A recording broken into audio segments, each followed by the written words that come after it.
Hi, Year 4. This chapter is called The Miracle. The next day was foggy. Everything on the farm was dripping wet. The grass looked like a magic carpet. The asparagus patch looked like a silver forest. On foggy mornings, Charlotte's web was truly a thing of beauty. This morning, each thin strand was decorated with dozens of tiny beads of water. The web glistened in the light and made a pattern of loveliness and mystery, like a delicate veil. Even Lurvy, who wasn't particularly interested in beauty, noticed the web when he came with the pig's breakfast.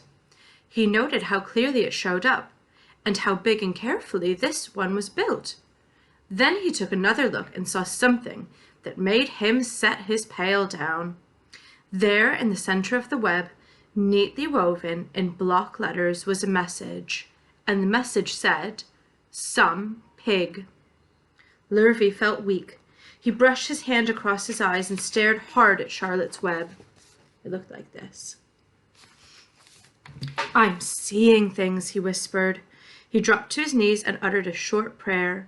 Then, forgetting all about Wilbur's breakfast, he walked back to the house and called for Mr. Zuckerman.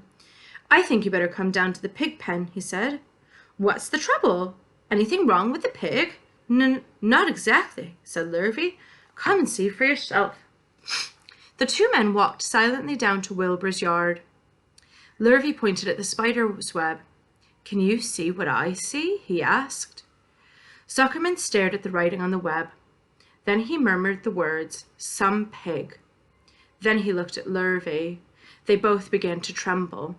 Charlotte, very sleepy after her last night's exertions, smiled as she watched. Wilbur came and stood directly under the web. "Some pig," muttered Lurvy in a low voice. "Some pig," whispered Mr. Zuckerman. They stared and stared for a long time at Wilbur. Then they stared at Charlotte. "You don't suppose that spider—" began Mr. Zuckerman, but he shook his head and didn't finish the sentence. Instead, he walked solemnly back up to the house and spoke to his wife. "Edith, something's happened," he said in a weak voice. He went into the living room and sat down, and Mrs. Zuckerman followed. "I've got something to tell you, Edith," he said. "You'd better sit down." Mrs. Zuckerman sank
and I know because I've been down there and I